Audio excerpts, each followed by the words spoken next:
ഈ സമൂഹത്തെ കുറിച്ച് ചർച്ച ചെയ്തുകൊണ്ടിരിക്കുകയാണ്, തുടരുക തന്നെ വേണം. എല്ലാ മേഖലകളെയും നമ്മൾ സ്പർശിക്കണം. ഒരു മേഖല തന്നെയല്ല, ഇവര് ലോകത്തോട് അല്ലെങ്കിൽ മാനവ സമൂഹത്തോട് ചെയ്യുന്നതായ ഉപദ്രവങ്ങൾ ഓരോന്നായി പുറത്തു കൊണ്ടുവരേണ്ട ധാർമ്മികമായ കടപ്പാട് നമുക്കുണ്ട്. കാരണം ഇതെന്താണെന്നുള്ള കാര്യം സമൂഹം കൃത്യമായിട്ട് അറിയട്ടെ. ഇത് പലരും മൂടി വെച്ചിരിക്കുകയാണ്. നമ്മുടെ പത്രമാധ്യമങ്ങളും നമ്മുടെ മുഖ്യധാര രാഷ്ട്രീയ പ്രവർത്തകരൊക്കെ തന്നെ കണ്ടില്ല എന്നുള്ള ഭാവത്തിലാണ് അവർ പോകുന്നത്. ഇന്ന് ഈ സമൂഹം അല്ലെങ്കിൽ ഈ മതത്തിന്റെ തീക്ഷ്ണമായ പഠനത്തിന് വിധേയപ്പെടുന്നതായി ഇവര് രോഗപ്രതിരോധ ശക്തി, അതായത് രോഗപ്രതിരോധത്തെ അവർ നിഷേധിക്കുകയാണ്. ഇപ്പം മനുഷ്യർക്ക് പകർച്ചവ്യാധി ഉണ്ടാകും എന്നത് ഒരു വസ്തുതയാണ്. ആ പകർച്ചവ്യാധി വരാതിരിക്കാനായിട്ട് പ്രതിരോധ കുത്തിവെപ്പ് എന്ന് പറയുന്നത്, അല്ലെങ്കിൽ പ്രതിരോധ വാക്സിൻ എടുക്കുക, അല്ലെങ്കിൽ അതിനുള്ള പ്രതിരോധം ഉണ്ടാകത്തക്ക നിലയിലുള്ളതായ ഔഷധം പകരുക അല്ലെങ്കിൽ അത് എടുക്കുക എന്നത് നമ്മുടെ രാജ്യത്തിന്റെ അല്ലെങ്കിൽ ലോകത്തിന്റെ നിയമമാണല്ലോ. ഇവരതിനെ മുച്ചൂടി എതിർക്കുകയാണ്. മനസ്സിലായി? ഇതിലൂടെ മാരകമായ വൈറസ്, മാരകമായ പകർച്ചവ്യാധി ഇവര് സമൂഹത്തിലേക്ക് കടത്തിവിടാൻ ശ്രമിക്കുന്നതായ ഒരു സമൂഹമാണ് ഇവരെ കുറിച്ച് പറയേണ്ടതായിട്ടുണ്ട്. ഞാന് കഴിഞ്ഞ ദിവസം എന്റെ പത്രക്കട്ടുകളൊക്കെ ഞാൻ ഇങ്ങനെ എടുത്ത് പരിശോധിച്ചപ്പോഴത്തേന് ഡോക്ടർ ഇക്ബാല്, കേരളത്തിലെ അറിയപ്പെടുന്ന ഒരു ആരോഗ്യ വിദഗ്ധനാണ് അദ്ദേഹം. ഡോക്ടർ ഇക്ബാലിന്റെ ഒരു മെഡിക്കൽ കുറിപ്പ് എന്റെ കയ്യിൽ കണ്ണിൽപ്പെട്ടു. അപ്പൊ അതിനകത്ത് അദ്ദേഹം പറയുന്നത് ഇങ്ങനെയാണ്: ഈ താലിബാൻ ഭരണം അവിടെ അധികാരത്തിൽ വന്നപ്പോൾ അദ്ദേഹം എഴുതിയതാണ്, താലിബാൻ ഭരണം ലോകാരോഗ്യത്തിന് ഭീഷണി എന്ന് അദ്ദേഹം പറയുന്നത്.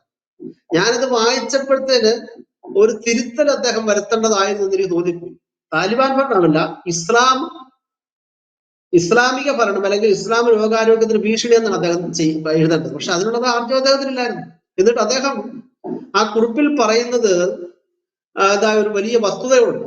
അതായത് ഈ പോളിയോ വാക്സിനെ ഈ മുസ്ലിം രാജ്യങ്ങൾ എതിർക്കുന്നു, കോവിഡ് പ്രതിരോധത്തെ എതിർക്കുന്നു, പകർച്ചവ്യാധികൾ വരാതിരിക്കാനുള്ള കുത്തിവയ്പ്പുകളൊക്കെ തന്നെ ഈ രാജ്യങ്ങൾ എതിർക്കുന്നു, മുസ്ലിം ഭൂരിപക്ഷ രാജ്യങ്ങൾ എതിർക്കുന്നു എന്നാണ് അദ്ദേഹം പറയുന്നത്.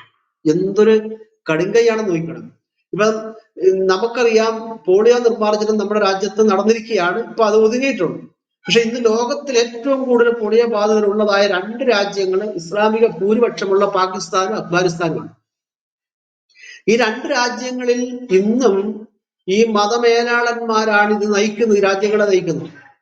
അവരുടെ നിരന്തരമായ ഉപദേശങ്ങളിലൂടെ അവർ ചെയ്യുന്നതായ നിരന്തരമായ ഇതിനെതിരായിട്ടുള്ള ബോധവൽക്കരണം നിമിത്തം അവിടങ്ങളിൽ പോളിയോ രോഗികൾ വർദ്ധിക്കുക. അപ്പൊ ഇപ്പോഴത്തെ നില തുടർന്നാൽ, അതായത് ഈ 2 രാജ്യങ്ങളിൽ പോളിയോ ബാധിതരുടെ എണ്ണം കൂടുതലാണ്. അവർ ചെയ്യുന്നത്, അവിടെ പോളിയോ വാക്സിൻ കൊടുക്കേണ്ട ആവശ്യമില്ല, വാക്സിനേഷൻ എടുക്കാൻ വരുന്നവരെയൊക്കെ അവർ ഈ കഴിഞ്ഞ താലിബാന്റെ ഭരണകാലത്ത് ആരോഗ്യ പ്രവർത്തകരായ 3-4 പേരെ ഈ കാലന്മാര് തൂക്കൊണ്ട് വെടിവെച്ചു കൊണ്ടു.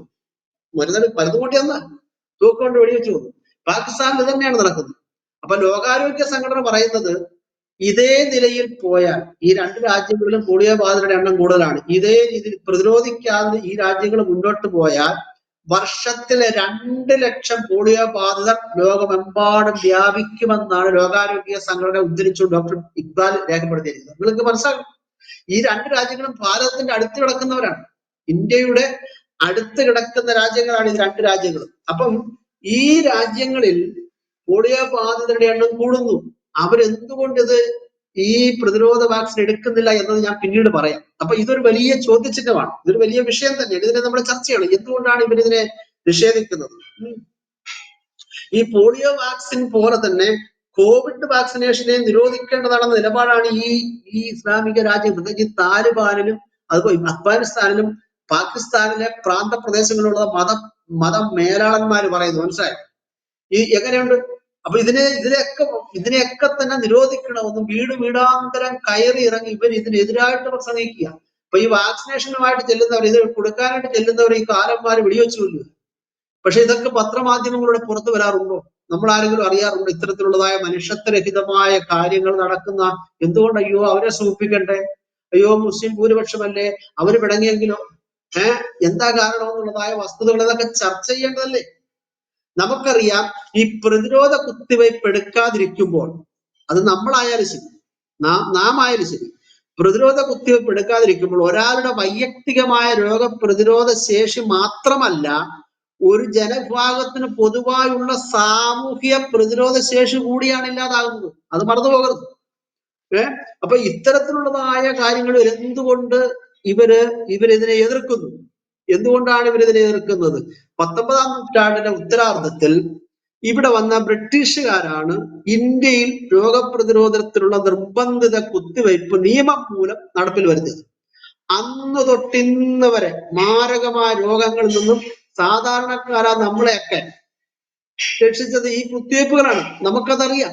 നമ്മള് ക്രൈസ്തവരെന്ന നിലയിൽ ഇത്തരത്തിലുള്ളതായ പ്രതിരോധ കുത്തിവയ്പ്പുകൾ, പ്രതിരോധ നടപടി വരുമ്പോൾ നമ്മളും അതിന് വിധേയപ്പെടുകയാണ്. ഇല്ലേ? കോവിഡ് വന്നപ്പോൾ നമ്മുടെ വിശ്വാസികളൊക്കെ തന്നെ വിധേയപ്പെട്ടു. പക്ഷെ ഇന്നുമുണ്ടല്ലോ, ഇന്നും കുട്ടികൾക്ക് പ്രതിരോധ കുത്തിവയ്പ് നൽകാത്ത ധാരാളം പേർ കേരളത്തിലുണ്ടെന്നാണ് പത്രമാധ്യമങ്ങൾ പറയുന്നത്. അതെവിടെയാണെന്നറിയാമോ? മലപ്പുറം ജില്ലയിലാണ്. മലപ്പുറം ജില്ലയിലെ മതപാഠശാലകളിൽ പഠിക്കുന്ന കുട്ടികളിൽ ഭൂരിപക്ഷം കുട്ടികൾക്ക് ഇത്തരത്തിലുള്ള കുത്തിവയ്പ് എടുക്കാറില്ല. നാളെ ഒരു സമയത്ത് ഏതെങ്കിലും പകർച്ചവ്യാധി ബാധിച്ചാൽ ഇതെല്ലാത്തിനെയും കൊന്നൊടുക്കുന്ന രീതിയിലേക്കാണ് കാര്യങ്ങൾ പോകുന്നത്. ഇതാര് പറയുന്ന? ഇവിടുത്തെ ചില മാധ്യമങ്ങൾ പറയുന്നതാണ്. അപ്പം എന്തുകൊണ്ടാണ് ഇവർ ഇതിനെ എതിർക്കുന്നത്? ഈ മതവാ. മുഹമ്മദിന്റെ പ്രമാദമായ ചില ഹദീസുകളും ചില ഖുറാനിക വചനങ്ങളുമാണ് ഇങ്ങനെ ഈ പിറന്നു വീഴുന്ന കുഞ്ഞുങ്ങൾക്ക് പ്രതിരോധ ശേഷിയുണ്ട്, അവരങ്ങ് ജീവിച്ചോളും, അവർക്ക് കുത്തിവയ്പ് വേണ്ട, അവർക്ക് രോഗം വരത്തില്ല, ഇതെല്ലാം അള്ളാഹു തലയിൽ എഴുതി, അള്ളാഹുവിന്റെ മലക്കുകള് അങ്ങ് ഗർഭാശയത്തിനകത്തൂടെ അകത്തി എന്ന് ഈ കൊച്ചുങ്ങളുടെ തലയിൽ എഴുതി വെച്ചിരിക്കുക എന്നുള്ളതായ മൂഢ ഹദീസുകളാണ് ഇതിന് കാരണമെന്ന് പറയുന്നത്. അതെന്തുകൊണ്ടായി മതപണ്ഡിതന്മാർ പറയാം, ഈ പത്രമാധ്യമങ്ങൾ പറയാത്തത്?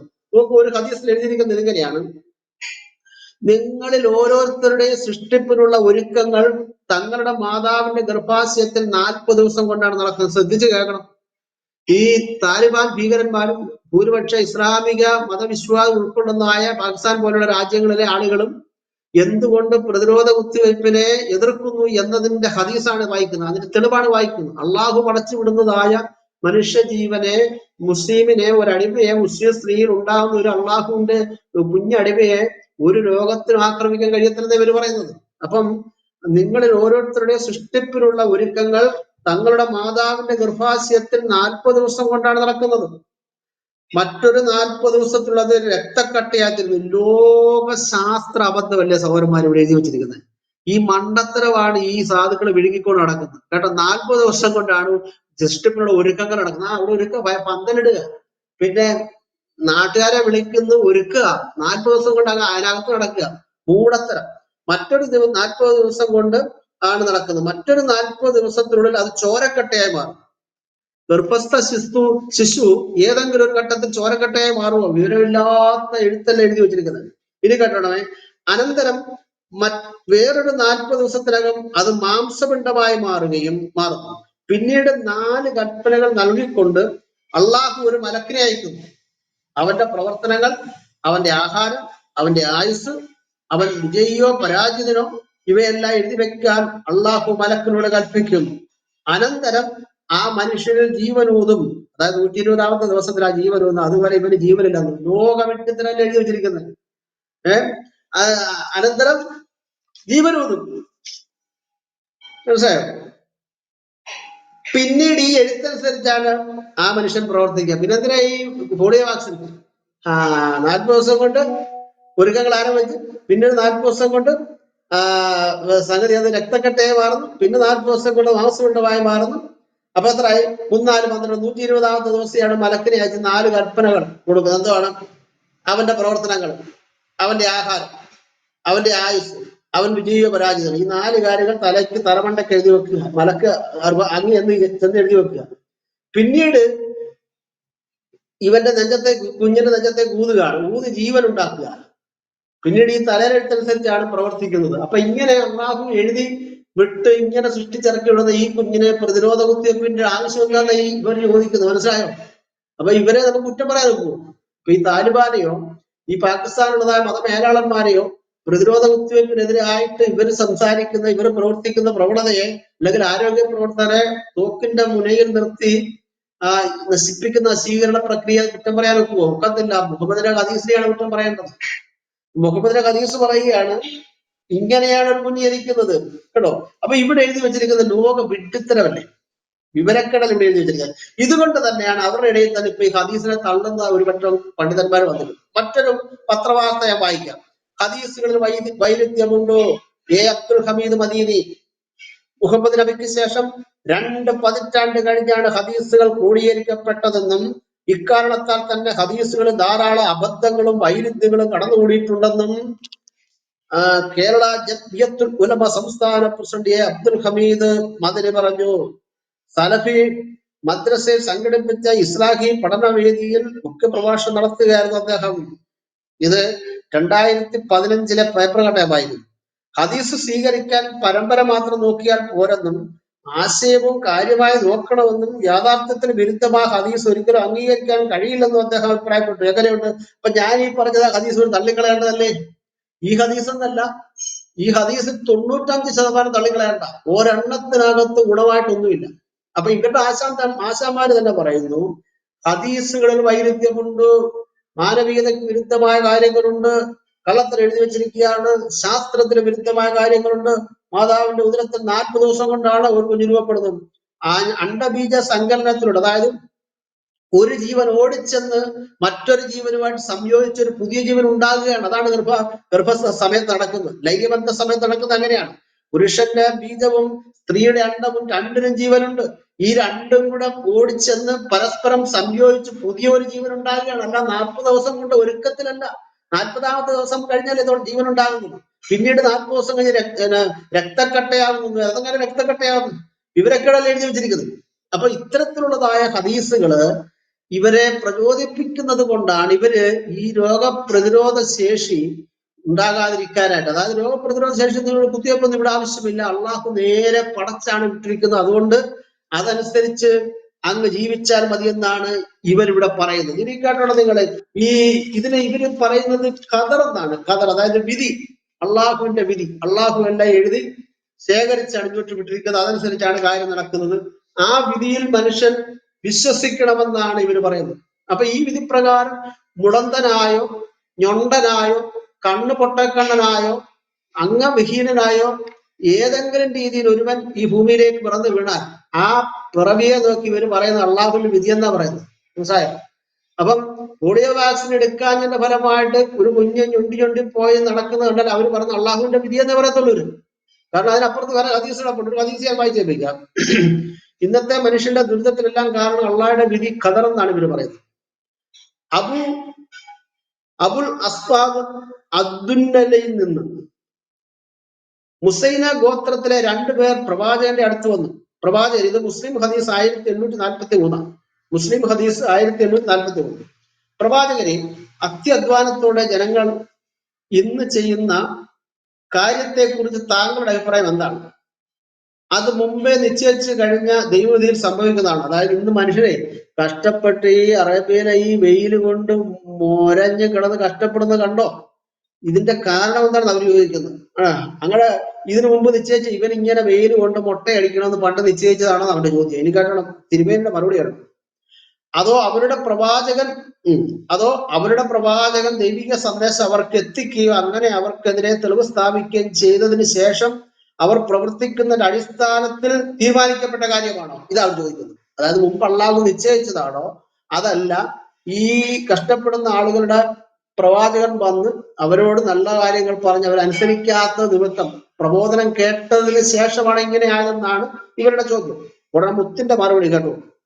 അവിടുന്ന് പറഞ്ഞു, അല്ല, മുൻകൂട്ടി അല്ലാഹു നിശ്ചയിച്ച വിധിപ്രകാരം സംഭവിച്ചതാണ്. കേട്ടോ, ഒരുവൻ അറേബ്യയുടെ മരുക്കാടുകളിൽ കിടന്ന് വെയില് കൊണ്ട് കഷ്ടപ്പെട്ട് പണി ചെയ്യുന്നത് അള്ളാഹു നേരത്തെ നിശ്ചയിച്ചതാണെന്ന് ഇവർ എഴുതി വെച്ചിരിക്കുന്നത്. മനസ്സിലായി? അപ്പൊ ഇത് അള്ളാഹുവിന്റെ ഈ വിധിയിൽ വിശ്വസിക്കണമെന്നാണ് ഇസ്ലാമിന്റെ പ്രമാണം. മറ്റൊരു ഹദീസിൽ പറയുന്നത് ഇങ്ങനെയാണ്, മുസ്ലിം 1841. നിനക്ക് എന്തെങ്കിലും ബാധിച്ചാൽ ഞാൻ അങ്ങനെ ചെയ്തിരുന്നെങ്കിൽ ഇപ്രകാരമൊക്കെ ആകുമായിരുന്നു എന്ന് നീ പറയരുത്. പകരം അള്ളാഹു കണക്കാക്കിയ വിധി നടന്നു എന്ന് പറയുക. കണ്ട, ഒരുവനെ എന്തെങ്കിലും തോന്നിവാസം കാണിച്ച് 2 പൂശ് ഇവന് കിട്ടിയാൽ, 2 തല്ല് ഇവന്റെ ചെവിക്കലിന് കിട്ടിയാല് ഇവൻ എന്താ പറയണമെന്നറിയാവോ? അയ്യോ, ഞാൻ അങ്ങനെ ചെയ്തിരുന്നെങ്കിൽ ഇപ്രകാരമായിരുന്നു. പറയോ, തല്ലുകൊള്ളേണ്ടതായ രീതിയിൽ ഞാൻ പ്രവർത്തിച്ചത് കൊണ്ടാണ് തല്ലുകൊണ്ടത്. ഞാൻ അങ്ങനെ പ്രവർത്തിക്കാതിരുന്നിട്ട് നിങ്ങൾക്ക് തല്ല് കൊള്ളത്തില്ലായിരുന്നു എന്ന് പറയരുത്. മറിച്ച് ഈ തല്ല്, ഈ ചെവിക്കല്ലിന് തല്ല് കിട്ടിയതാ, ഈ തല്ലുണ്ടല്ലോ അള്ളാഹുവിന്റെ വിധിയാന്ന് പറയണമെന്ന് എഴുതി വെച്ചിരിക്കുന്നത്. കാര്യങ്ങളുടെ പോക്ക് കണ്ടോ? ഇതിന് ഓമന പേരിട്ട് വിളിക്കുന്ന വിധി വിശ്വാസം എന്നാണ്. വിധിയിൽ വിശ്വാസമൊന്നുമില്ല കേട്ടോ. വിധി എന്ന് പറഞ്ഞാൽ അത് സംഭവിച്ചിരിക്കും, അതിനകത്ത് വിശ്വാസമൊന്നുമില്ല. കാരണം മതവിശ്വാസികളെ കബളിപ്പിക്കാനായിട്ട് ഇസ്ലാം മത പണ്ഡിതന്മാർ ഒരു പദവും കൂടെ അതുകൊണ്ട് ചേർത്ത് വെക്കും, വിധി വിശ്വാസം. വിധിയിൽ എവിടാ സഹോദരന്മാരെ വിശ്വാസമുള്ളത്? ഒരു കാര്യം സംഭവിക്കുമെന്ന് പറഞ്ഞാൽ സംഭവിച്ചിരിക്കും, അതിനകത്ത് തടയാനൊക്കുമോ? ഇപ്പൊ രാവിലെ എഴുന്നേറ്റ് വരുന്ന ഒരാള് പ്രഭാത കൃത്യങ്ങളെല്ലാം കഴിഞ്ഞ് ഒരു 10 മണിയോടുകൂടി അദ്ദേഹം ഒരു ഐസ്ക്രീം പാർലറിൽ ചെല്ലുന്നു. അവിടെ ചെന്ന് ഇന്ന നിറത്തിലും ഇന്ന അളവിലും പെട്ട ഒരു ഐസ്ക്രീം കഴിക്കുന്നു. കഴിച്ച് അവിടെ വെച്ച് തന്നെ ഛർദ്ദിച്ച് ആ സ്ഥലത്ത് തന്നെ വീണ് മരിക്കും എന്നാണ് വിധിയെങ്കിൽ അത് കൃത്യമായി നടന്നിരിക്കും. അതിനെ തടയാൻ ആർക്കും കഴിയുമോ? അവിടെ വിശ്വാസത്തിന് എന്തെങ്കിലും ഫലമുണ്ടോ? വിശ്വാസത്തിന് എന്തെങ്കിലും അടിത്തറയുണ്ടോ? കള്ളപ്രചരണം ഇവർ നടത്തുന്നത് എന്തിന്? വിധി വിശ്വാസം, വിധി വിലക്കുകൾ എന്നുള്ള ഓമനപ്പേര് ഇവിടെ പുസ്തകത്തിൽ എഴുതി വെച്ചിരിക്കുക. അപ്പൊ ഇവിടെ പറയുകയാണ്, നിനക്ക് എന്തെങ്കിലും ബാധിച്ചാൽ ഞാൻ അങ്ങനെ ചെയ്തിരുന്നെങ്കിൽ ഇപ്രകാരമൊക്കെ ആകുമായിരുന്നു എന്ന് നീ പറയരുത്. പകരം അള്ളാഹു കണക്കാക്കിയ വിധി നടന്നു എന്ന് പറയുക. മനസ്സിലായോ? ഇനി അടുത്ത ഘട്ടം, ഈ വിധിയിൽ വിശ്വസിക്കാത്തവർ നരകത്തിലെന്നാണ് മറ്റൊരു ഹദീസിൽ പറയുന്നത്. വിധിയിൽ വിശ്വസിക്കണം. ആ ഹദീസ് ഇതാണ്, തിർമിദി 2158, അബൂ ഹുറൈറയിൽ നിന്ന്. ഖുറൈശികളിലെ മുശ്രിക്കുകൾ ബദറിനെ കുറിച്ച് തർക്കിച്ചുകൊണ്ട് പ്രവാചകന്റെ അടുത്ത് വന്നു. അപ്പോഴാണ് ഈ സൂക്തം അവതരിച്ചത്. മുഖം നിലത്തുകുത്തിയ നിലയിൽ അവർ നരകാഗ്നിയിലൂടെ വലിച്ചിഴക്കപ്പെടുന്ന ദിവസം അവരോട് പറയപ്പെടും, നിങ്ങൾ നരകത്തിന്റെ സ്പർശനം അനുഭവിച്ചു കൊള്ളുക. തീർച്ചയായും എല്ലാ വസ്തുക്കളെയും നാം സൃഷ്ടിച്ചിട്ടുള്ളത് വിധിപ്രകാരമാകുന്നു. ബ്രാക്കറ്റിൽ കദർ, വിധിപ്രകാരമാകുന്നു സൃഷ്ടിച്ചിരിക്കുന്നത്. അങ്ങനെ വിധിപ്രകാരം സൃഷ്ടിച്ച കുഞ്ഞുങ്ങൾക്ക് എന്തിനാ പോളിയോ വാക്സിൻ എടുക്കുന്നത്? വിധിപ്രകാരം സൃഷ്ടിച്ച ഈ കുഞ്ഞുങ്ങൾക്ക് എന്തിനാ കോവിഡ് വാക്സിൻ എടുക്കുന്നത്? എന്തിനാണെന്നേ. ഇതെടുക്കാത്ത ഒരുപാട് പേരുണ്ടെന്ന്. അതല്ല ഞാൻ പറഞ്ഞത്, പ്രതിരോധ കുത്തിവയ്പ് എടുക്കാത്ത ഒരു വലിയ സമൂഹം മലപ്പുറം ജില്ലയിലുണ്ട്. ഒന്നാം പിണറായി ഗവൺമെന്റിന്റെ കാലത്ത് ഓപ്പറേഷൻ മുക്തി എന്ന് പറയുന്ന ഒരു പേരിൽ ഇവരിത് എടുക്കാനായിട്ട് പ്ലാനിട്ട്, എല്ലാവരും കുത്തിവയ്പ് കൊടുക്കാനായിട്ട് പ്ലാനിട്ടുകൊണ്ട് അവിടെ ചെന്നു. പക്ഷെ അത് സക്സസ് ആയില്ല, അത് വിജയിച്ചില്ല കേട്ടോ. അപ്പൊ ഇത്തരത്തിലുള്ളതായ വിധി നിലനിൽക്കുന്നത് കൊണ്ട് കുഞ്ഞുങ്ങളുടെ രോഗപ്രതിരോധ ശേഷി വർദ്ധിക്കുന്നതായ നിലയിലുള്ളതായ ഇഞ്ചക്ഷൻ ഒക്കെ എടുക്കുവാനായിട്ട് അവര് വിസമ്മതിച്ചു നിൽക്കുന്നു. കാരണം അള്ളാഹു എല്ലാ കാര്യങ്ങളും കൃത്യമായി എഴുതിയാണ് കൊച്ചുങ്ങളെ പുറത്തേക്ക് വിട്ടിരിക്കുന്നത്. അതുകൊണ്ട് ഒന്നും സംഭവിക്കത്തില്ല, പോളിയോയും ബാധിക്കത്തില്ല, കോവിഡും ബാധിക്കത്തില്ല. ഇനി പുതിയ ഏതെങ്കിലും മാരകമായ പകർച്ചവ്യാധി ഉണ്ടായാൽ പോലും രോഗപ്രതിരോധ ശേഷിക്ക് വേണ്ടി കുത്തിവയ്പ് എടുക്കണ്ട, കുഞ്ഞുങ്ങൾക്ക് കുത്തണ്ട, കുഞ്ഞുങ്ങളെ സൂക്ഷിക്കേണ്ട. ഇന്നും പിഞ്ചു കുഞ്ഞുങ്ങൾക്ക് ഈ ഇത്തരത്തിലുള്ള വാക്സിൻ എടുക്കാതെ ജനിച്ചു വീഴുന്ന കുഞ്ഞുങ്ങൾക്ക് കൊടുക്കേണ്ട ഇഞ്ചക്ഷൻ ഒക്കെ ഉണ്ടല്ലോ. അപ്പൊ അമ്മമാർക്ക് അറിയാം എത്രാം മാസത്തിൽ എടുക്കണം, പിന്നെ എത്രാം മാസം. ഇതൊന്നും എടുക്കാത്ത നിരവധി കുഞ്ഞുങ്ങൾ മലപ്പുറം ജില്ലയിലുള്ളത്. അവിടുത്തെ മതപാഠശാലകളിൽ ഈ കുത്തിവയ്പ് എടുക്കാത്ത കുഞ്ഞുങ്ങളാണ് വന്നിരിക്കുന്നതാണ് മാതൃഭൂമി പത്രത്തിൽ രേഖപ്പെടുത്തിയിരിക്കുന്നത്. മനസ്സിലായത്? എന്റെ ഇരിക്കുന്ന പത്രകെട്ടുകളെ ഉദ്ധരിച്ചുകൊണ്ട് ഞാൻ സംസാരിക്കുന്നത്.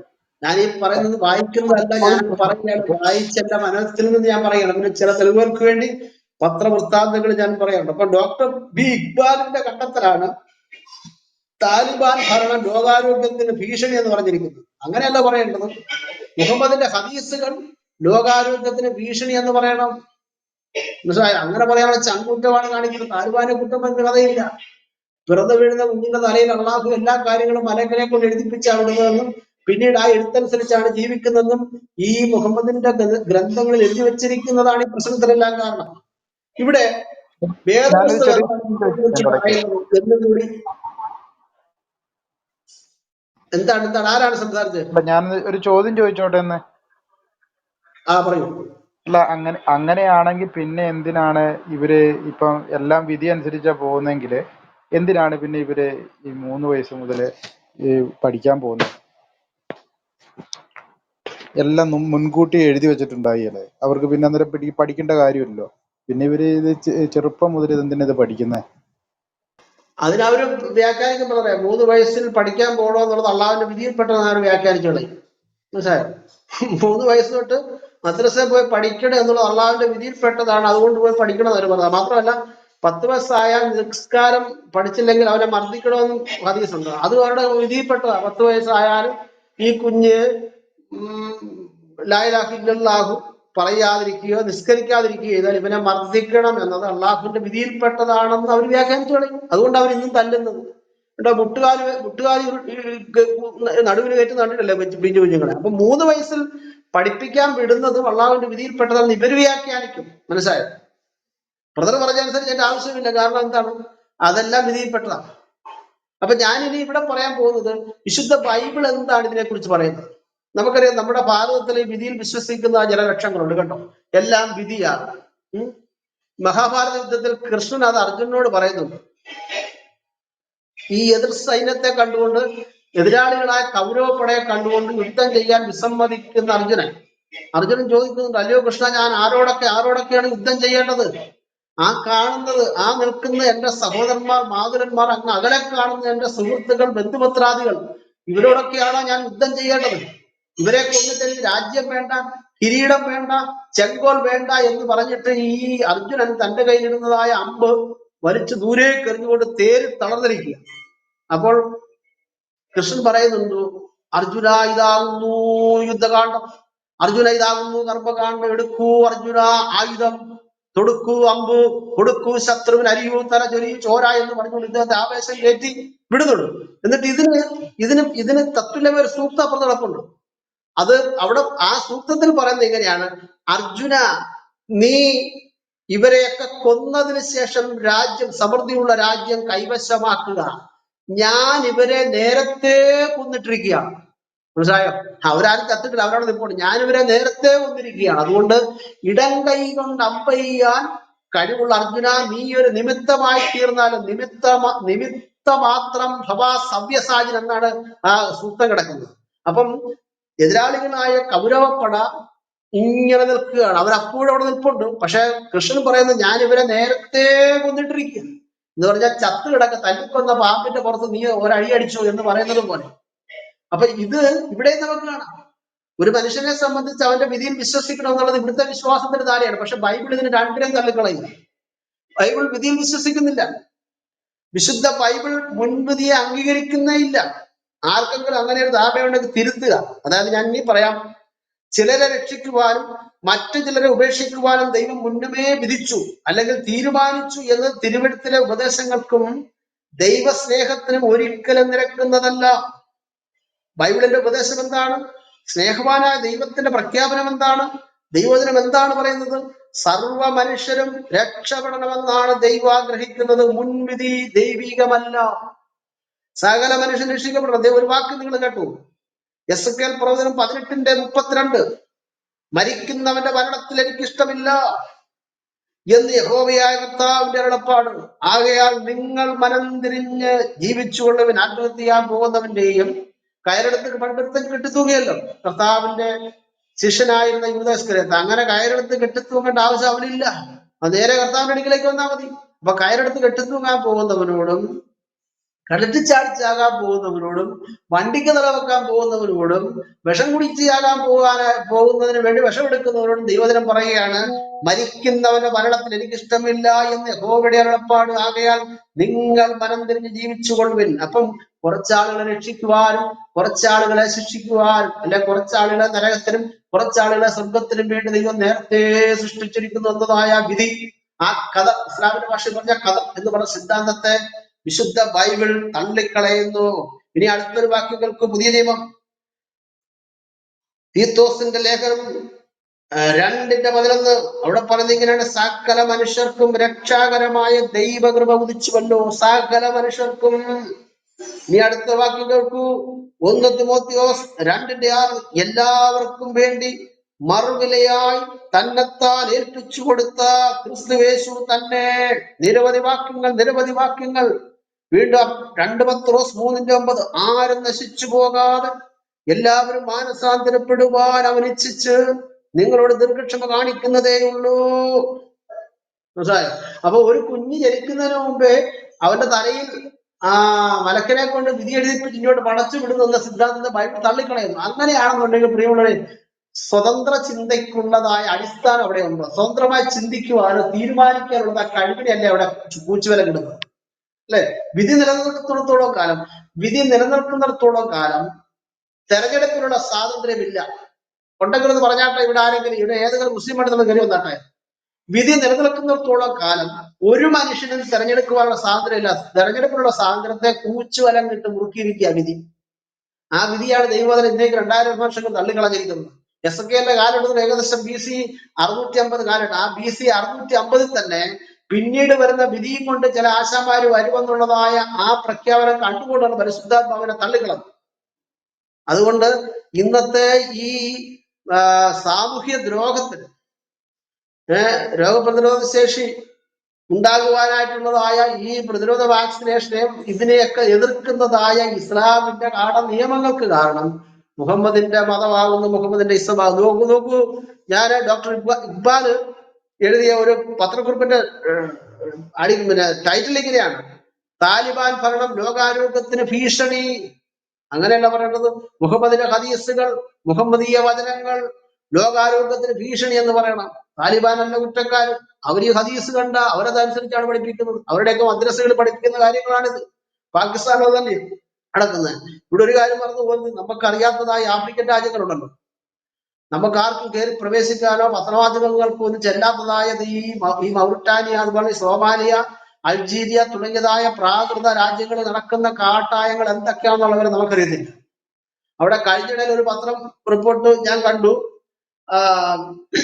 കുട്ടികളെ മദ്രസ പഠനം നടത്തുകയാണ്. അതിനകത്ത് ക്വിസ്, ചോദ്യോത്തര പക്തി അവര് തുടങ്ങി. അതിനകത്ത് കൂടുതൽ മാർക്ക് വാങ്ങിയതിന്, കൂടുതൽ പോയിന്റ് നേടിയതിന് AK-47 ആണ് സമ്മാനമായിട്ട് കൊടുത്തത്. പത്രത്തിൽ റിപ്പോർട്ട് വന്ന ഇത്തരത്തിലുള്ളതായ കാടും നിയമങ്ങളൊക്കെ നടക്കുന്ന ഈ ആഫ്രിക്കൻ രാജ്യങ്ങളിൽ ഇന്ന് എന്തൊക്കെയാണ് നടക്കുന്നത് അറിയത്തില്ല. അവിടങ്ങളിലാണ് ഏറ്റവും കൂടുതൽ പിഞ്ചു പെൺകുഞ്ഞുങ്ങളുടെ ചേരാകർമ്മം കണ്ടിച്ചു മാറ്റുന്നത്. അപ്പൊ ഇവര് സമൂഹത്തിന് ദ്രോഹമാണ് ഈ സമൂഹം എന്ന് പറയുന്നത്. നമ്മൾ പറയുന്നത് ഈ സമൂഹത്തെ ഒന്നടങ്കമല്ല പറയുന്നത്, ആ സമൂഹത്തെ മുഴുവനായിട്ടല്ല പറയുന്നത്. ഇത്തരം മതനിയമങ്ങൾ മനുഷ്യരുടെ മേൽ അടിച്ചേൽപ്പിച്ച് മനുഷ്യരെ കൊണ്ട് പ്രായോഗികമാക്കുവാൻ ശ്രമിക്കുന്ന ഇവര് മാനവ സമൂഹത്തോട് ചെയ്യുന്ന ക്രൂരതയാണെന്നാ പറഞ്ഞത്. മനസ്സിലായോ? ക്രൂരതയാണ്. പക്ഷെ ഇതൊക്കെ വിശദീകരിക്കാനോ ഇതൊക്കെ ചർച്ചയിലേക്ക് കൊണ്ടുവരാനോ നമ്മുടെ മാധ്യമങ്ങളും പത്രങ്ങളും ഒന്നും തയ്യാറാകുന്നില്ല എന്നുള്ളതാണ് ഏറ്റവും ദുഃഖകരമായ സത്യം എന്ന് പറയുന്നത്. ഇതൊക്കെ ചൂണ്ടിക്കാണിക്കണ്ടേ, ഇതൊക്കെ വിശദീകരിക്കണ്ടേ? ഈ പ്രാകൃത മതവിശ്വാസത്തിൽ നിന്ന് മനുഷ്യൻ പുറത്തു വരണമെന്ന് പറയാനുള്ള ചങ്കൂറ്റം എന്താണ് കാണിക്കാത്തത്? ഈ ഒരു ഹദീസുകളിൽ വൈരുദ്ധ്യങ്ങളുണ്ടെന്നോ അബദ്ധ ഹദീസുകളാണെന്നോ ഉള്ള വസ്തുത അബ്ദുൽ ഹമീദ് മദീനി ചില നാളുകൾക്ക് മുമ്പ് പറഞ്ഞില്ല. ഞാൻ വായിച്ചു കൊടുക്കാൻ പറ്റില്ലേ? ഇതിപ്പം വേറെ ആരെങ്കിലും പറഞ്ഞിരുന്നെങ്കിലോ, ഒരു ഹൈന്ദവനോ ക്രിസ്ത്യാനിയോ ഒരു വൈദികനോ സന്യാസിയാണ് പറഞ്ഞിരുന്നെങ്കിൽ ഇവരെന്താ ഇവിടെ കാണിച്ചത്?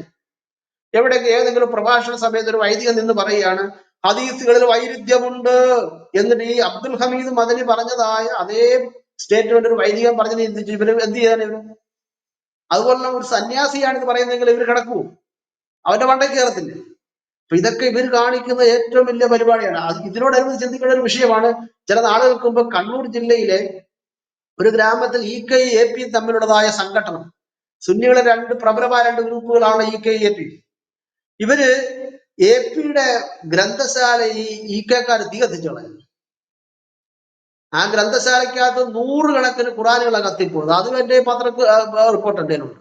100 കണക്കിന് ഖുറാനുകൾ കൂട്ടിയിട്ട് കത്തിച്ചു. രസം അതല്ല, ഈ കത്തിക്കുന്നതിന്റെ തലേ ദിവസം ആ ഗ്രന്ഥശാലയുടെ പരിസരത്തുള്ളതായ വീടുകളിൽ നിന്ന് ഖുറാനുകളെല്ലാം ശേഖരിച്ചു ഈ കത്തിക്കാൻ പോകുന്ന ഉസ്താദ്.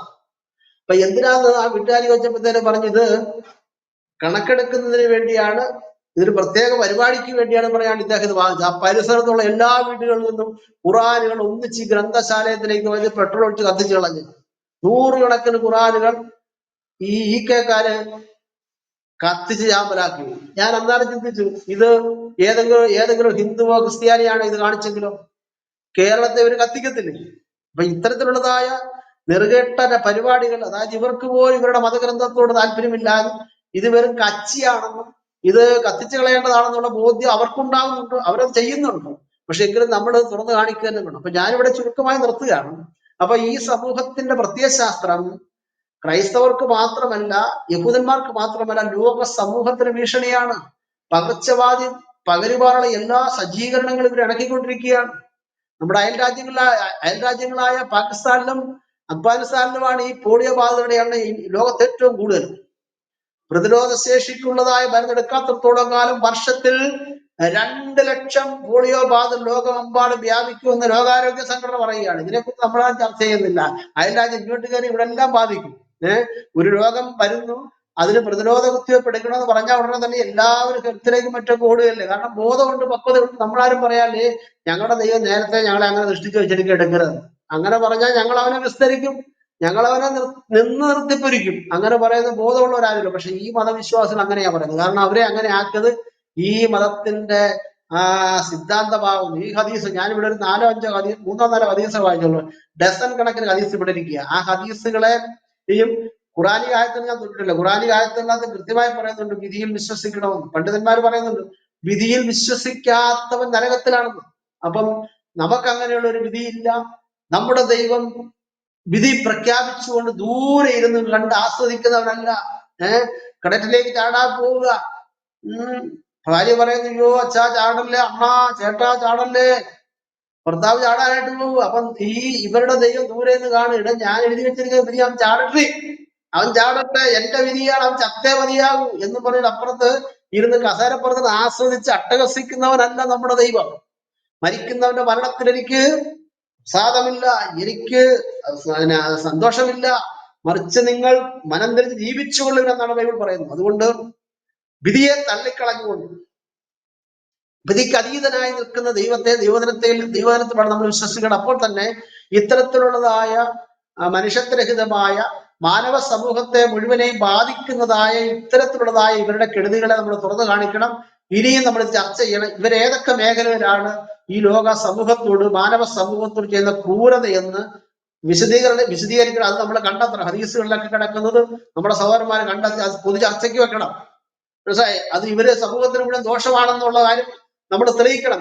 അത് ഇവിടുത്തെ മാധ്യമങ്ങളിലൂടെ പുറത്തു വരുന്ന ചരിത്ര രേഖകൾ ഉദ്ധരിച്ചാകണം. നമ്മുടെ കാര്യമല്ല. ഇപ്പൊ ഞാനിവിടെ പറഞ്ഞു എന്റെ വാക്കുകളല്ലോ. മനസ്സിലായി? അത് നമ്മൾ തെളിയിക്കണം. അപ്പം ഇവര് ബ്ലിങ് ആകും. ഇവരിൽ തന്നെ ഉള്ളതായ സാമാന്യ ബോധമുള്ള ചെറുപ്പക്കാർ, അഭ്യസ്ത വിദ്യരായ ആളുകൾ തിരിച്ചറിയും. ഇതിനെ തള്ളിപ്പറയാനായിട്ട് അവർ മുന്നോട്ട് വരും. അതാണ് നമ്മൾ ചെയ്യേണ്ടത്. ഓക്കെ.